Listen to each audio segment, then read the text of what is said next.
From the New York City area, welcome to the Badass Counseling Show, where the master badass himself, Sven takes you deep.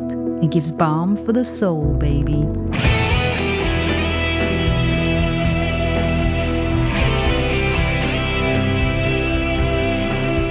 Hi guys, it's great to have you here. My name is Sven. I am your host.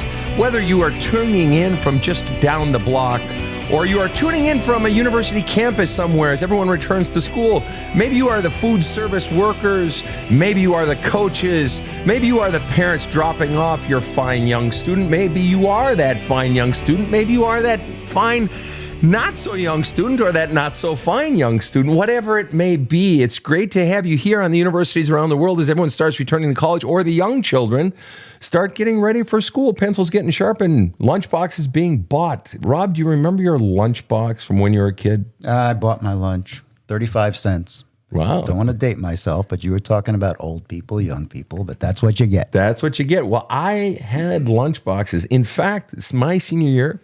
I took my favorite lunchbox, two different lunchboxes every day my senior year, just to be fucking weird.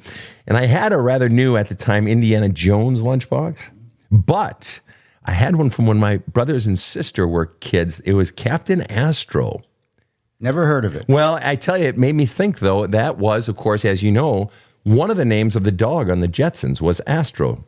Do you remember the other name? That's right, but I don't know. The other dog on the Jetsons? The earlier name of their dog, I don't. in like season 1, was Trelfaz. Which is backwards of what? I don't know. Probably. Zeltraf or something, I don't know. Anyway, Rob, we have work to do. I guess. So quit horsing around, Rob, making trouble. I'm joined by KC over in the booth, my faithful colleague, and my other faithful colleague, Rob the Rocket. What say ye today, Rob? Welcome to Indiana Erlinson and the Temple of Doom. There it is. Today we have two guests. We have first, let's talk about Gia, who wrote in and said, huge fan of the show. What a change in mindset I've had since listening and reading A Hole in My Love Cup. I've been dealing with second-guessing myself my whole life. I look in awe at others who are just confident with their decisions and thoughts. I want to be able to tell my children something without beating myself up and saying to myself, you're being controlling. Is that right?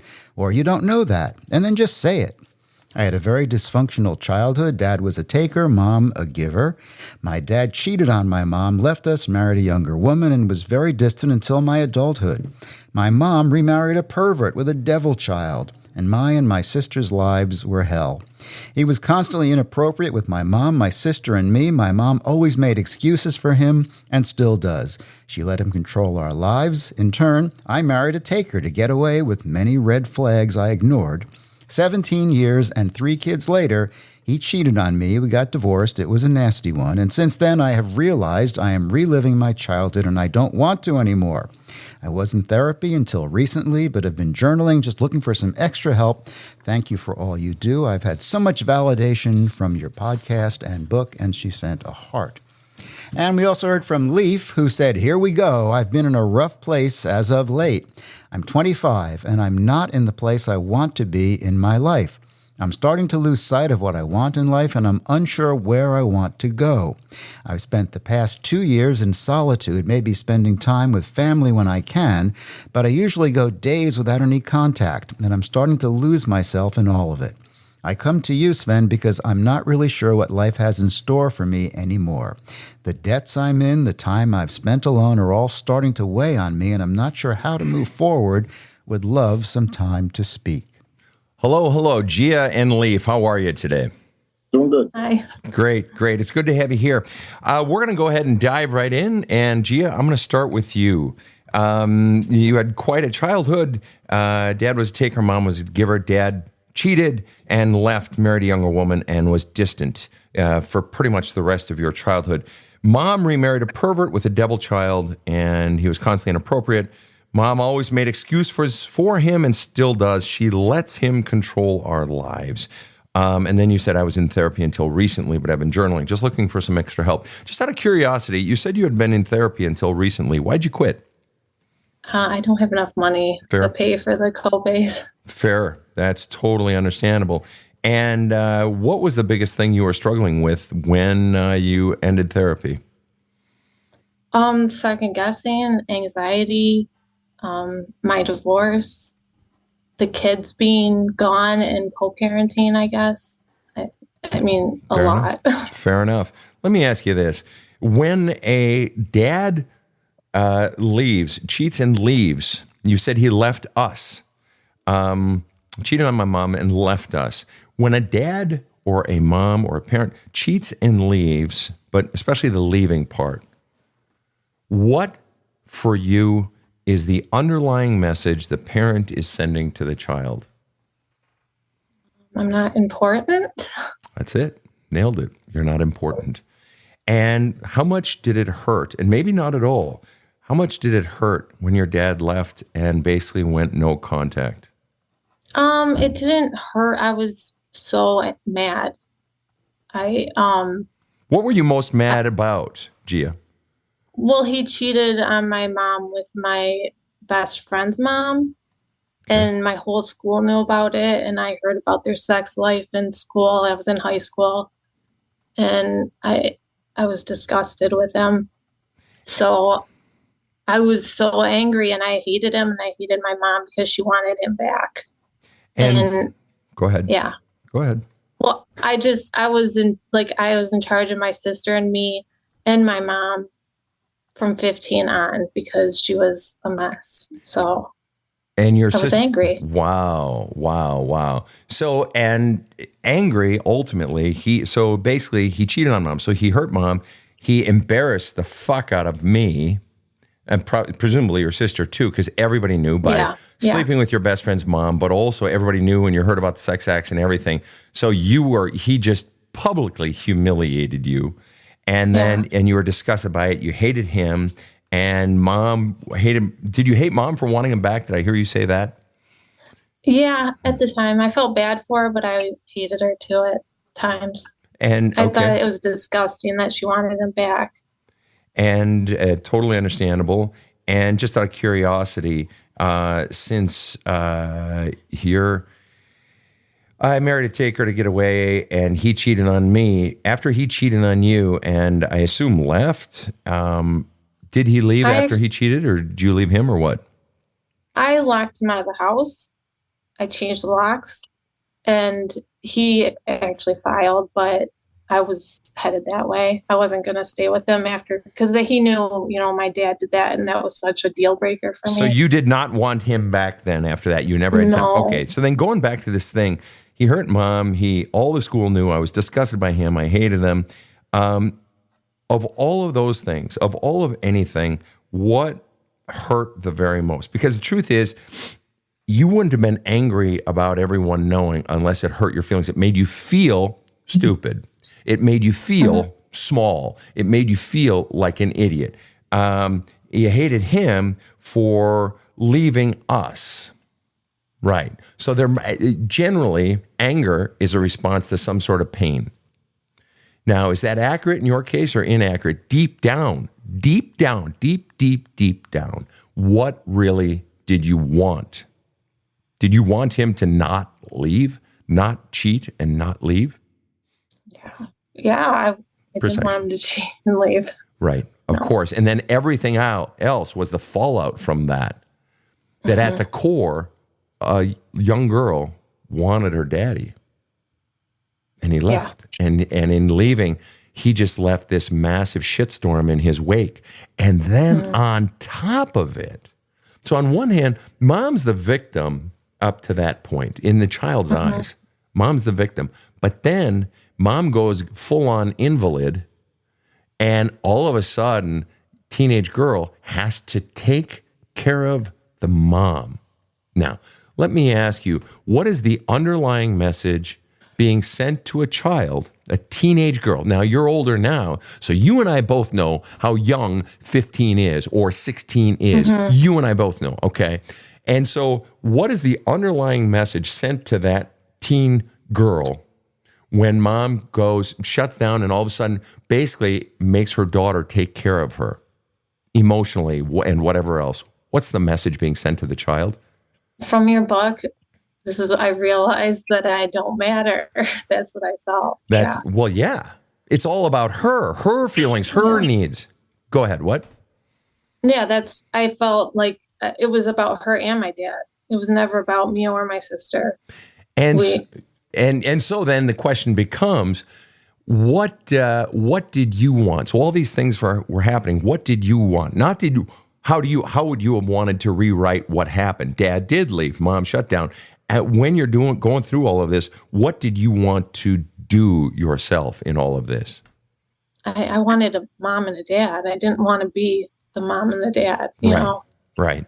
And so if a little girl that age is taught that she doesn't matter, and if she's in school and it's just constant being peppered with questions or being teased or everybody's talking about you and so forth, the anxiety, the humiliation, walking through each day anxious and then going home and having to take care of your mom. So you had two parents conditioning you to believe that you don't matter, your voice don't matter, doesn't matter, your feelings don't matter. They both basically took advantage of you or hurt your feelings, ground you into the dirt. And then on top of it, enter fuckface, mom's new guy, and he's being all inappropriate, constantly inappropriate, and she defends him, not her daughters, and makes excuses for him and still does. What is the underlying message, or what might be one or two underlying messages being sent to the child when the mother is defending the man at the expense of her children? That we don't matter and that men or the guys in her life are more important. That's right. So the child is getting yet a third message. I'm not going to defend you. I don't care. I care about what? What did she care about more? Well, she appears to care about the guy more. But why would she have been afraid of standing up to the guy and saying, hey, don't fucking talk that way to my daughter? Why would she have been afraid of that? What was she afraid of happening? I think him leaving or losing him. Precisely. So she is protecting her. So her own weakness, she wants the man to stay. And just out of curiosity, did she want him to stay for financial reasons, or she just couldn't bear to be alone? What was the main reason? I think she doesn't want to be alone. Right. So because she's emotionally insecure, she's allowing her daughters to eat shit and in fact defending them being mistreated, possibly even abused, or, really. My sister was. Okay, yeah. So she's in fact okaying it. She is sanctioning her daughters being abused and mistreated. And so, yes, she's basically she's not choosing him over her daughters. She's choosing herself. She's protecting herself. Because she doesn't want to be alone, she's protecting herself over her daughters. And at the thought of that, what do you feel right now? Hate. That's what I've been feeling lately, and it's like so hard because I love my mom, but I really hate her. Like hate her. Yeah. But how do you do that? How do you do what? Love somebody but hate them so much. Well, sure, that's fair. Feelings, you have to understand, feelings are morally neutral, Gia. The feeling is just a response. It's just a natural human response. If somebody came in here right now, came in the studio and sawed off Rob's arm with a chainsaw, okay?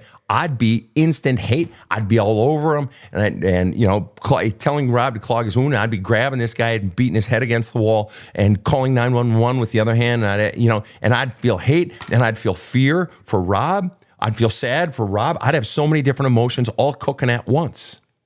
If I were out mending fences on my property and, I'm nailing some stuff and I hit my thumb with a hammer for the fourth time this month, my neighbors half a mile up will hear me screaming in rage and I'll be crying. I got eyes, tears coming down my face. I'm sad. I'm feeling all sorts of things at once. We're not just one feeling at one time. That I can feel. Think about it. You loved your husband and he cheated on you. That love doesn't instantly go away. It's still there. We have to purge it out of our system to get it out. I divorced my second wife. I divorced her. And I still loved her, still cared about her, yet, and I worried about her, yet I didn't want to be with her. So there was some feelings of rejecting her. We can feel multiple feelings at one time. But the point is this. Now, I'm coming over to you in a second here, Leif. The point is this, is that every feeling, think about it. Did you ever play sports, Gia? cross country. Okay, so let's say you're running a 5 mile, and at the the halfway mark, you're in the top 5. And then with a mile left, holy crap, you're like in a close second. And your blood's going, and whoever your supporters are, they're getting a little excited. Holy cow, she's got a shot. And it's coming down to the last 100 yards, and you're in a full-out sprint, and it's tight, but you're starting to pull away, and everyone's getting excited. And all of a sudden, you sprint, and you make it across the finish line first, and euphoria, and you're wiped out, but you're euphoric. And that crescendo, that slow crescendo of the feeling, and then the euphoria, and you're high-fiving, and your people are lifting you up in the air. You won the championship, and an hour later, you're still high, but you come down a little bit. And then later that evening, you're having dinner, and maybe you're, making out with your boyfriend, whatever, and you're euphoric from the race and from making out. And then the next morning, you're still happy, but you've come down quite a bit from the euphoria. A day later, you're happy, but, life goes on. And then Monday morning, it's back to training and back to practice. And so it has come down. So there's a natural trajectory of any feeling. The growing, the peak, the coming down, and the exit. It's like a train coming into a station. The trains come into a station, they stop, they let people out, they refuel, they get people on, they leave the station, chugga, chugga, chugga, they're off in the distance till it's just a dot, and then poof, it's gone. That's the natural trajectory of a feeling. Feelings aren't a permanent state. They're meant to just come and go. They are the release of some sort of energy, all right? But if we don't let that feeling in, if we're taught that, hate is bad, or I'll give you something to cry about, little lady, don't you dare cry, I don't want to look at your tears, or anger, no, you're not allowed to get angry, young man, right? Then all those trains get backed up. Now I got a village with a whole bunch of trains backed up outside of town, and they're spilling oil, and there are people crawling around everywhere. No, we got to get those trains going, because the natural course, it's like when we're kids. If we have feelings, we're not allowed to have feelings. If it's all about the freaking adults or whatever, we pile those feelings into a vault, but those feelings are just meant to come and go, like my screaming over my thumb, right? Once I got it out of my system, an hour later, I'm not screaming so much. I'm just thinking, I'm such an idiot. 4th time this month, and I'm icing it and so on and so forth, and life goes on. There's a natural trajectory.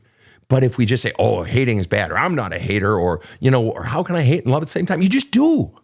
You just do. It's possible to have multiple feelings at one time, especially when it comes to human interactions. Rob and I love each other. Casey and I, we love each other. We work together all the time. We're dear friends. We love each other. Rob gets pissed at me sometimes. Casey is frustrated with me all the time. Okay, but they still love me. All right. Now, sometimes the negative feelings are bigger than the positive ones, especially if someone's been consistently a shit. Right? But if the big ones outweigh the small ones, because there's so much love being exchanged, then those negative ones can be worked out, flushed out, and we move on. But the goal is always to get the trains out of the station. I'm coming over to you, Leif. Talk to me, Leif. I want you to boil it down for me, my man.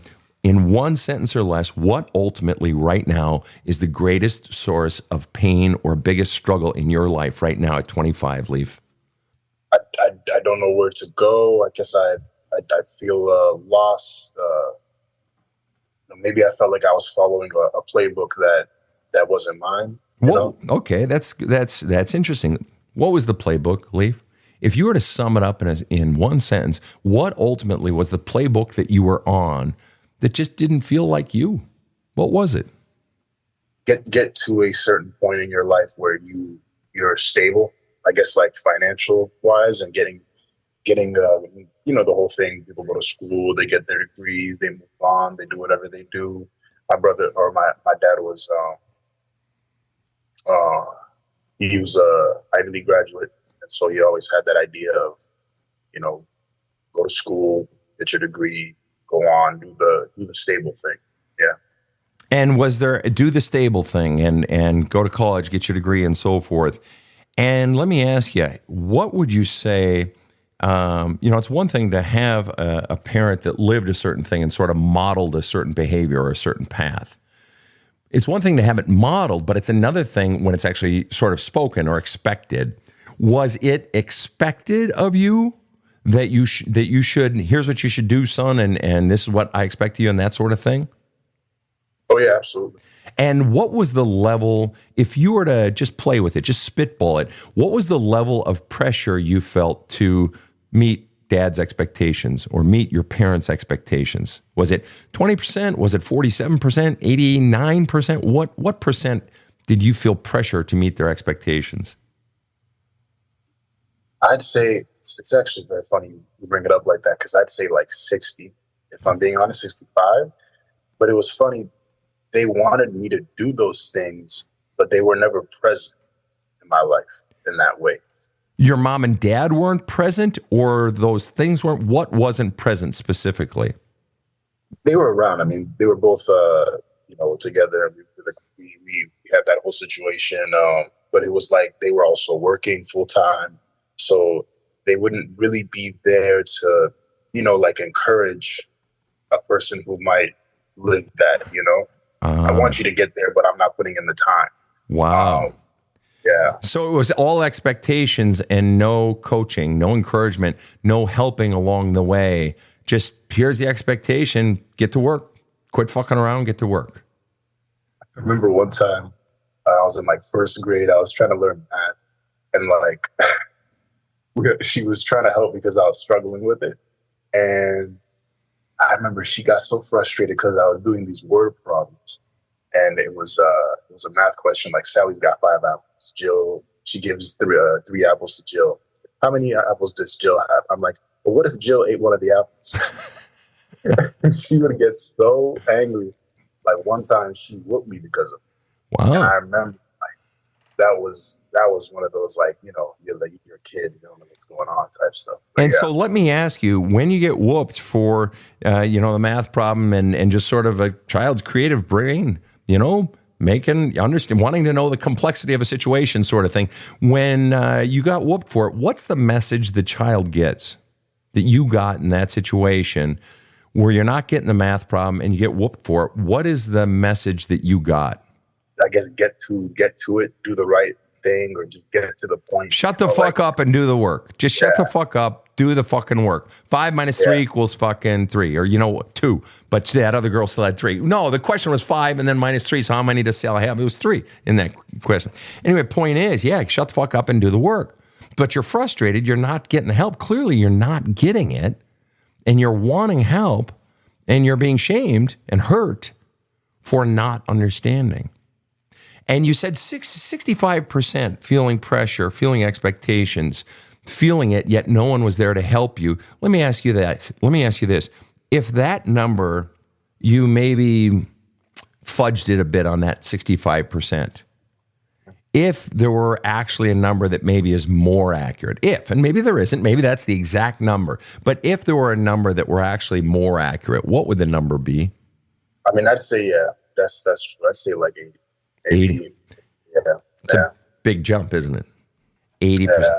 Right. Isn't it interesting that your first instinct was 60, then you're like, no, it's 65. Yeah, 65. And then I came back to it after you talked about it a little bit, and you're like, actually, I think it's more like fucking 80. You felt that much fucking pressure to succeed. We're not going to help you. No idea how you're going to do it. That's your fucking problem. Get to work. Talk about feeling lost. And if they're working all the time, just out of curiosity, any siblings, Leif? Yeah, I have a bro. 20 years my senior, actually. 20 years your senior. So when you're growing up, he's fucking gone. Right. So if mom and dad are working all the time, you have these high expectations, 80% pressure. You had to have grown up, I gotta guess, feeling very alone. I used to say stuff like that, where like some of the first memories I had of those feelings was like in 4th grade, when I was like, I don't have any friends, And sometimes I remember crying at night and like just realizing like nobody's here in that sense, nobody's here in that way that you need.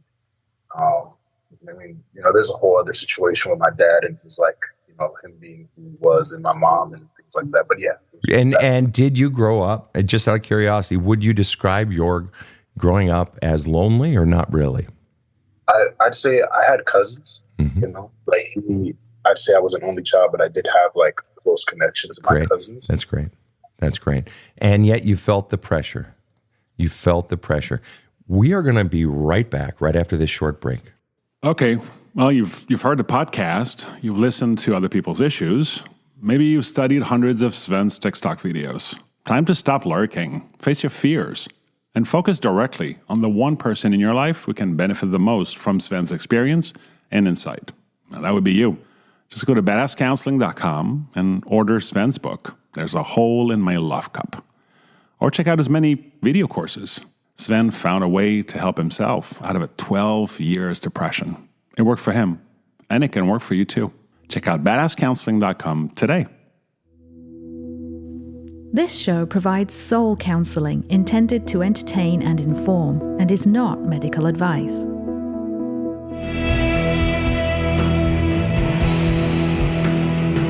Now, back to the badass. We're back, guys. I am talking with Leif and with Gia, two seemingly distinctly different issues going on in their lives, two different stages of life. Leif, I want to come right back to you. What percent would you say mom and dad's voices are still in your head? Definitely say like 70. 70%. And just out of curiosity, if you were to boil down the message that you hear from them, I mean, there are many messages, I'm sure, but the ones that are in your head already, what is the main message you hear? You aren't nothing if you don't do what I tell you. You aren't nothing if you don't do what I tell you. How does that voice feel? It's like a branding of like inferiority. Right. You know? For sure. For sure, because the message that's being sent to the child is you in and of yourself. You have no worth. You literally aren't nothing. Well, it's a double negative, but you get the point. You're nothing unless you're doing what I say. In other words, only I confer worth on you. Unless you're doing what I say, you have no worth. And what do you think the earliest is that you ever got that message or something similar? That if you aren't doing what mom and dad say, you ain't worth nothing. What would you say was the earliest you got that message in your life? I think 4th or 5th grade when I was a kid, yeah. 4th or 5th grade. So we're talking roughly 10 or 11 years old. Just out of curiosity, do you feel like you see kids around like at the grocery store or playing on the playground or your, second cousins or, your cousin's kids or you're somewhat familiar with kids, right? Mm-hmm. Sure. Let me ask you this. What is it that a 10 or an 11-year-old could possibly do that would justify them believing that they ain't nothing? What, just a normal 10-year-old kid, what could that kid possibly do that would make sense for that child to believe I'm dog shit? Nothing. Exactly. When you were 10 years old, you were beautiful, wonderful, smart, creative, playful, ornery when you missed your nap, cranky, and you steal a little extra cookie if you could. You're a normal kid. And you were taught that you had no worth. Oh, unless you were doing what mom and dad said.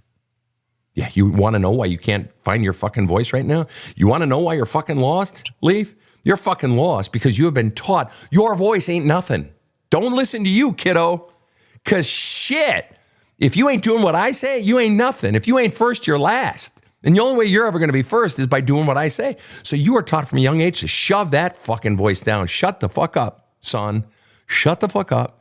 Do what the fuck I say. Then you'll have worth. But you, in and of yourself, your voice, it's fucking stupid. That's what you were taught. Back over to you, Gia. So Gia, just out of curiosity, what percent is mom, dad's, and stepdad's voice inside of you? Probably 80%. Fair enough. Mom and dad, not stepdad. Okay.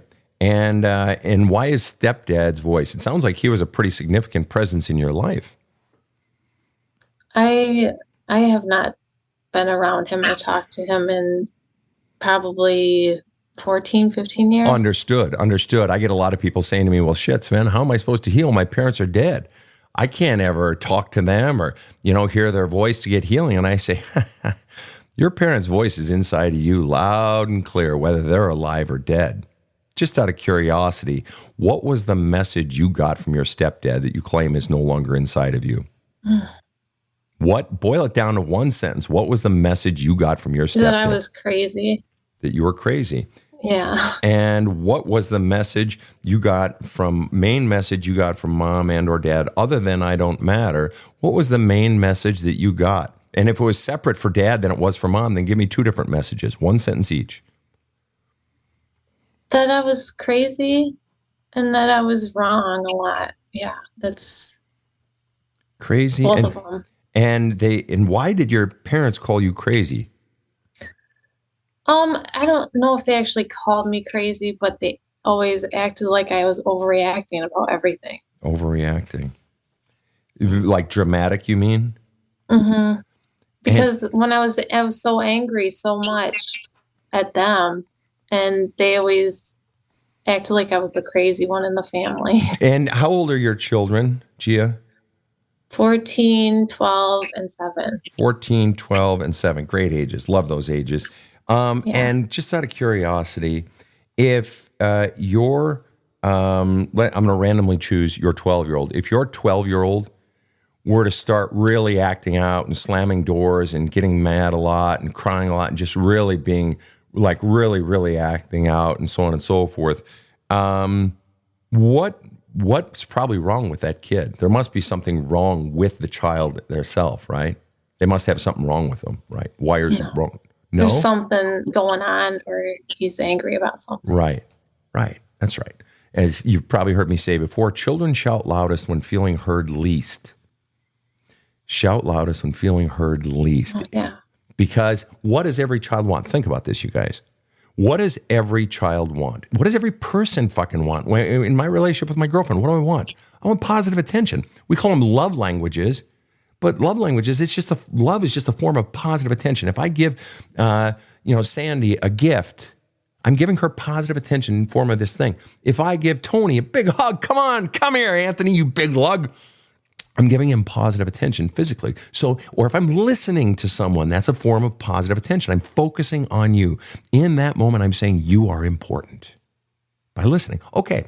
So if the child can't get, or an adult can't get positive attention, a child will settle for negative attention.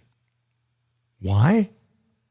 I want positive, but if I can't get positive, I'll get negative. I'll check out. I'll be silent. I'll slam doors. I'll cry. I'll yell. I'll get mad. Maybe I'll let my grades go to shit. Maybe I'll start hanging out with the bad kids, start smoking or start boozing or start, spreading my legs or whatever. Why? Because that's when I get yelled at and I get detention. Why would some kid want that? Because negative attention is better than no attention. Because negative attention just means you're bad. No attention means you don't exist. I don't even see you. Right? You weren't being over dramatic. Children shout loudest when feeling heard least.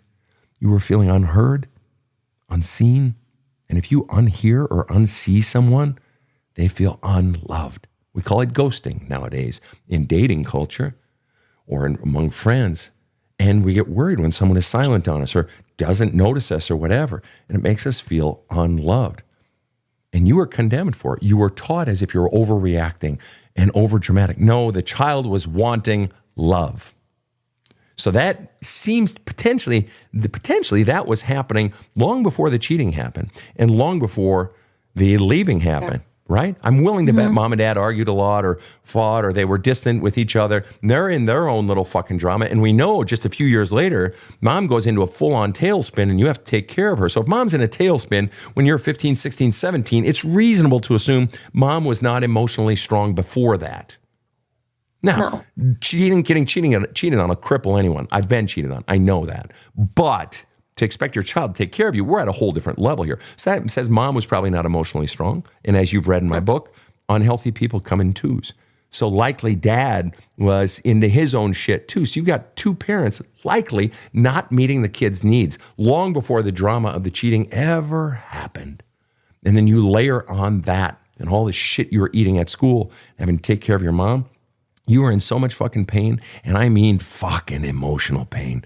Not just the embarrassment, just the humiliation, the sadness that the two people you love the most in the entire motherfucking world, in addition to your sister, the two people you love most didn't want to be with each other anymore.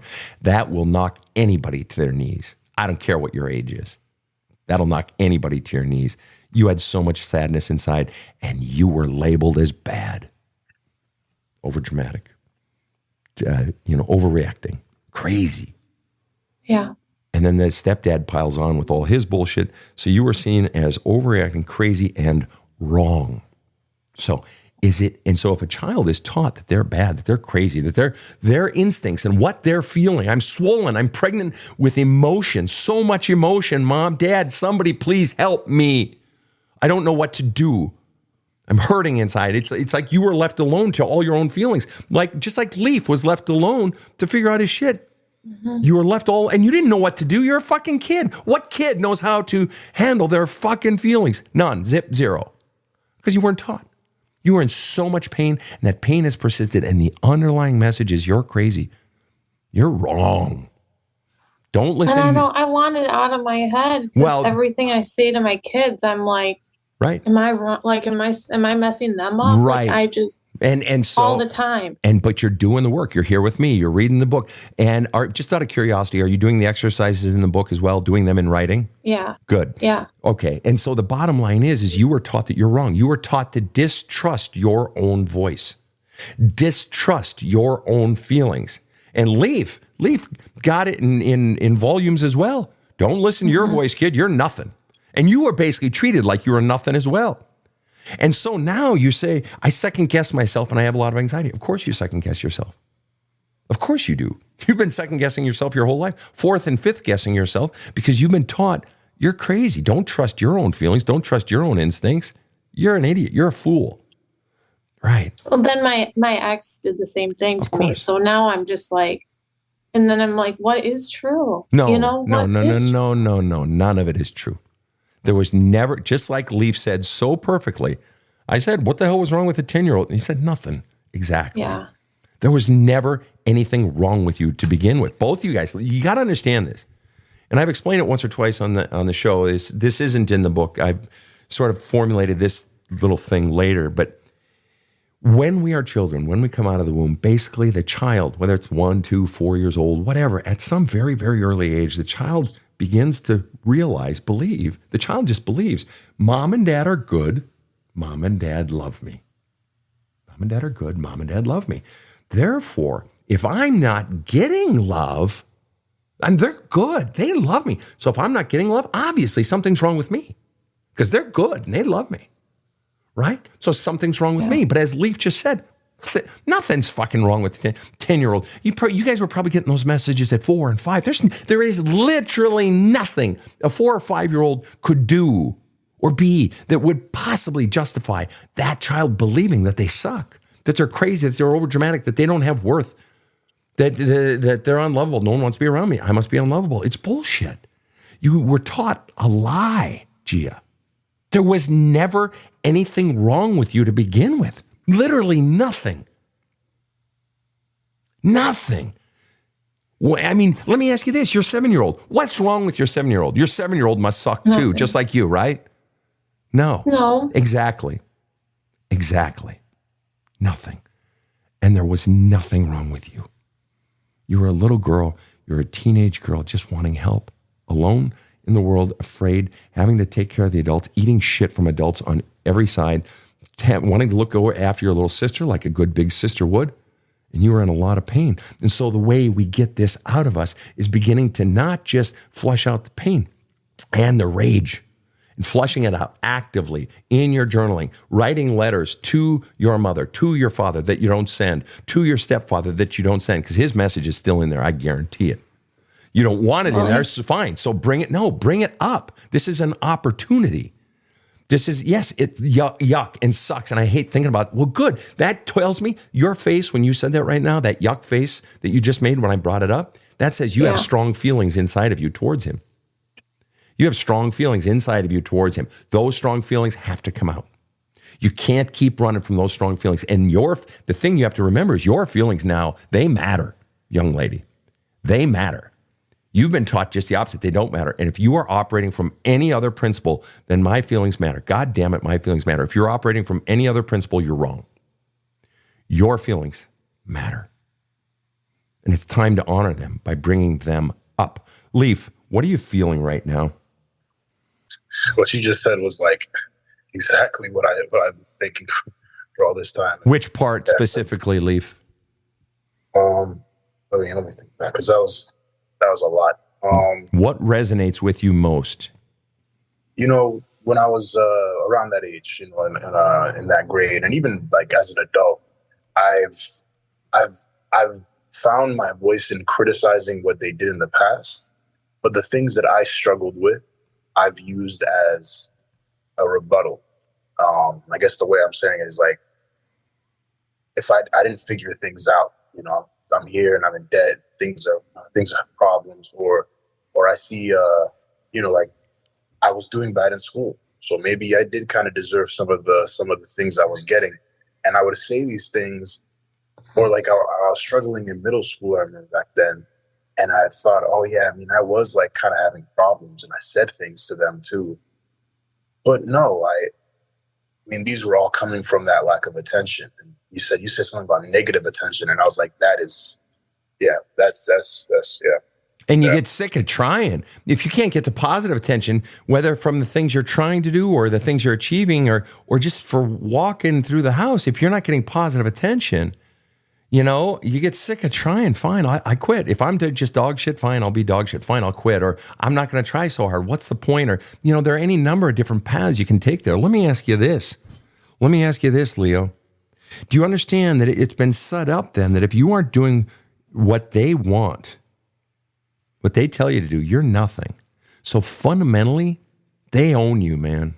They fucking own you, because you are faced with an ultimate sort of Sophie's choice. You are faced with an ultimate choice. If I choose me, if I could hear my own voice and choose my voice, it would mean losing them, because they're saying they ain't nothing. In other words, they ain't going to approve you. Either you're going to lose them or you're going to incur massive disapproval if you were to listen to your own voice, if you could hear it. And I can help you hear it. But otherwise, it's listen to them, do what they want, and you're fucking miserable inside. So you're ultimately fighting for ownership of the company. You're in a sort of a proxy battle for ownership of the company, and the company is you. And so my question is, do you have the courage to disappoint your parents? To have them disapprove? If you could hear your own voice, do you have the courage to go your path knowing they might disapprove or disown or turn their backs on you? If I could add, it's just interesting. I didn't fully go down the route that they wanted. Right. I went around 18. I went to college. So where are you going with the story, though? What's the point you want to make? I went there for one semester. I left because they had bought another property that they wanted me and my brother to live in. Basically, I had these friends, all these different people I met, and I remember, like, we were talking about how sometimes you feel alone. I found all these friends in that college. And then I left because I wanted things to be easier for them, because they were making big decisions for themselves. I really made a sacrifice that I even now I think I still feel. You wish you wouldn't have, in retrospect? Yeah, it's one of the biggest regrets I think I feel. So when you were trying to take care of mom and dad and sort of did they sort of want you to do that? Did they sort of expect you to do that? Did they ask you to do that? Or did you just volunteer it? Yeah, you're right. I remember they sat me down. They told me, my experience with them in college was bad, because actually, weirdly, I ghosted everybody. And what did they tell you when they sat you down? They said it was it might help us. Wow. And it would, Wow. So you were at school, you had a good gig going, you were fucking happy. They sit you down and say, hey, it would really help us if you'd go do this.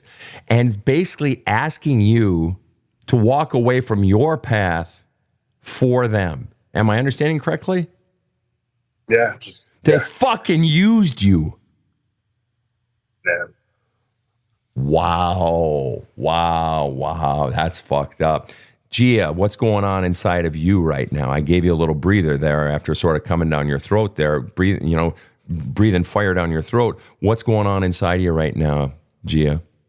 Nothing. I just understand how he feels. What are you feeling in your situation as you think about you and this notion that you were taught that you're wrong and you're crazy and your voice can't be trusted and your feelings are wrong and stupid?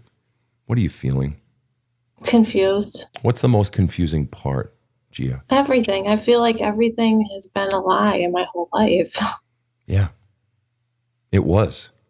It was a lie.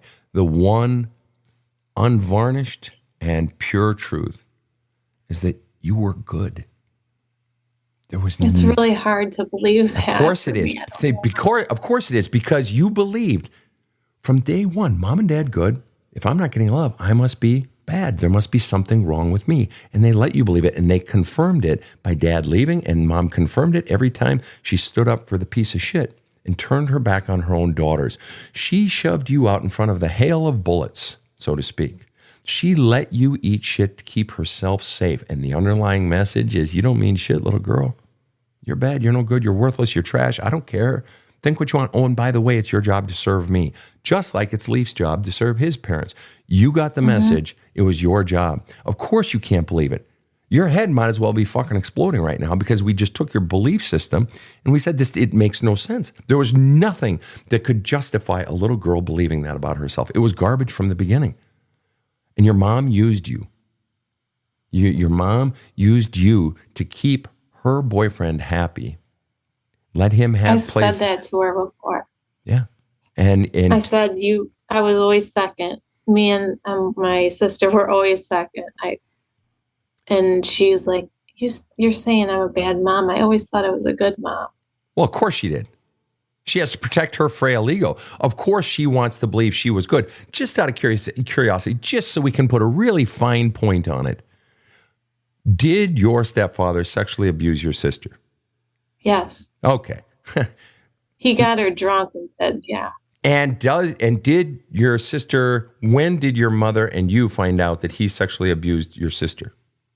My sister sat my mom down and told her about 7 years ago, and she said she was going to divorce him, and she didn't. Of course she didn't. You have just given my entire listening audience, you have just given Leif, you have just given Rob, Casey, me, all that we need to know about your mom. And she believes she was a good mom. Is there any definition of good mom where you're not protecting your daughters, your sons? Is there any definition of a good father where you're not protecting? Protecting is job one. Is there any definition of good parent that includes putting your children in harm's way and your daughter being sexually molested, gotten drunk, and so on and so forth? And asking your teenage girl to take care of you. Just out of curiosity, when you were a teenager, taking care of your mom and your sister, how old was your mom at the time? She was 40. Did she have any sort of debilitating disease that we should know about at 40? No. So she was fine. Yeah. Heartbreak, but she was fine. And she expected you to take care of her. And then she subjects you to the monster and your sister to the monster. And she has the audacity to believe she was a good mom. Was your mother a good mom? Yes or no? No. Was your mother a bad mother? Yes or no? Yes. Exactly. Therefore, the original theory, mom and dad are good, mom and dad love me, isn't true. No. That means if you weren't getting love, it had nothing to do with you. She was a shit parent. Fact. That's just fucking fact. And just out of curiosity, if your mom were in the city one day and there was a reporter that came up to her and they had a TV camera and said, "Ma'am, we're just asking people on the street, random question, do you judge a person by their words or should you judge them by their actions?" What would your mom say? Actions. She tells me that all the time. Exactly. So let's judge your mom by her actions. She insists on being judged by her actions, and her actions are saying loud and clear. Just out of curiosity, Leif, I'm going to let you chime in on this one. Was her mother, from where you're sitting, I just want an honest assessment here, Leif. As an honest man, your honest assessment, was her mother a good mom? Not from what I'm hearing, no. Rob, you want to chime in on this? I'm with the group. Very good. And if you're getting any feedback there from our listening audience. People are getting goosebumps listening to this. It's hitting so close to home. Yeah. So you guys are telling your stories, and it's resonating with the choir here. It's resonating with the listening audience. No, she was a bad mom. Yet you were taught to believe that you were the bad one. And Dad cemented it. When you left, he basically said, "You're discarding. You're like trash. I can discard you. I can walk away." And then mom letting that man do that shit to you and her not defending you because she's protecting herself. They just kept pounding the message in again and again and again. And you thought the message they were pounding in is you're bad, you're no good, you're no good. No, the message really that they're pounding in is we're shit parents, we're shit parents, we're shit parents, we're shit parents. We are shit parents. It's just that you couldn't see it back then because you so just wanted to be loved. Just wanted to be loved. Just out of curiosity, you ever seen the movie Good Will Hunting? Yeah. Did you ever see that movie? I did. And there's that scene towards the end of the movie where he's in with Robin Williams and, they're talking about his abuse and Robin is stepping towards him and he says, it wasn't your fault. And, Matt Damon says, yeah, I know. And he says, and he steps closer. No, it wasn't your fault. And Will Hunting says, not you, Sean. Come on, Sean, don't say that. Not you. And Robin Williams takes one more step forward and says, it's not your fault. And then he breaks down. He finally got through. He was never the problem. His fucking asshole dad was the fucking problem. He was just a sweet kid. You were a sweet kid, Gia. You were a sweet kid. There was never anything wrong with you. It's really hard to believe still. It's all I don't right. know. It's okay. You don't have to. I don't believe it. There's no, exactly. And that's why I talk about that the real work isn't just about getting out the pain and the fears. It's by identifying the core beliefs, because we're at core beliefs. You had cement poured on the bedrock of your soul and written into it was, you're shit, you're bad, you're the problem, and you never were to begin with. And just out of curiosity, if all of those things were done to your 12-year-old, if you had to watch the movie of your life, and in your role, your Steven Spielberg cast your 12-year-old to play you, and you had to sit and watch your 12-year-old go through that, what would you feel towards the parents in the movie? I would hate them. Exactly. And would the parents in the movie be wrong in teaching that child that they're dog shit? Would they be absolutely wrong? Yes. Exactly. Yes. So isn't it fascinating? It's like you got separate fucking rules for you. It's wrong for any other kid. It's wrong Always. for my I have. Right. And it's bullshit because you were taught that. It was bullshit from the beginning. Leif, just our ideas. Have you ever played with the idea of what you'd love to do with your life? And I'm not asking you to execute those ideas. I'm just asking you. Or what was the vision that you aborted for mom and dad? That's honestly been one of the things I think about too. Is like I have a few. I used to be in photography, especially when I got back from college. I always wanted to do like some sort of story. Granted, I don't write. I used to want to get into drawing when I was younger, but I chose touristing because it would help with college. Yeah, this whole thing. So you've got some creative energies in you, some things you'd at least consider pursuing. Yeah, I think so. And what would be the message that if mom and dad were in your life, what would be the message you would get from them if you did those things? Actually, a funny thing, I tried to once to try to go to a university for it, and they were like, try to get something a little more safe. Do you have, okay, let me ask you this. Do you, and I'm not pushing you to do this, let me ask you this. What would it take for you to create safe space for you mentally, emotionally? What would it take for you to, do you need to sort of give a bit of a brushback pitch? Do you need to create a little room between you and mom and dad? Do you need to, or in the extreme, cut them out of your life? What do you need to do? Because their voice is inside of you, but the truth is it's also outside of you. What do you need to do to begin to create safe space so that you can finally think for yourself and begin to reclaim your life and just live your fucking life your fucking way? What is the one action step that you most need to do? Being honest, yeah, I don't really know any. Okay. Are they present and active in your life? I mean, I live in the place that I left the college for still. I live with my brother. We still have to talk to him. I mean, being in where they own. So I guess I'm also in my own student loan debt, and I didn't get the degree back for how much I spent. Understood. You know what I mean? And guess what? I didn't get that back for what I spent on my degree on one hand in the short term, but in the long term, my undergraduate degree, it was supposed to be in mathematics, and I got basically an entire mathematics degree, but didn't. In the end, it was in world religions, right? Well, what the fuck are you going to do with a degree in that? And then I got a master's degree in divinity to be a pastor, and I was for a few years, but if you're not being a pastor, what the fuck do you do with that? Well, guess what? My entire career is dealing with belief systems. How about that? Just like I was talking about with Gia 2 seconds ago. It doesn't matter, dude. I worked sometimes 1, 2, 3 jobs because I was writing books and I was counseling people on the side and not getting paid for it. Or I was down living on the streets, working with the homeless, ministering to the homeless. And everybody thought I was crazy. Fuck them. It's my fucking life. Fuck off. At some point, you got to claim your life, brother. You got to claim your motherfucking life. Whatever you got to do to make it happen. If you want to be a photographer or at least start in that direction, go. And if it holds your interest, keep going. Fuck that shit. It's your life. That notion that you ain't nothing unless you're doing what we say is garbage. Do you want to know what you will be? If you listen to their voice, you'll just be what they want you to be. And you'll hate every step of it. The only way you'll be something, the only way you'll be fucking happy is following your voice. I want to tell you one last thing. And I want you guys to stick around after the show. All right? Because I'd like to take just a few extra minutes afterwards. But I want to tell you this one last thing. My mom, she died at the age of 93 in 2021. And she had a saying that she used to like, and she specialized, she raised 6 kids with my dad. And she specialized and taught, lectured, or was a professor in the field of early childhood education at the graduate level. And she had a theory about young people, not just children, but young adults and then into adulthood. And she believed this even in her own life. This was a woman who, when she turned 90, she was reading a book on goal setting. Okay. But she believed this.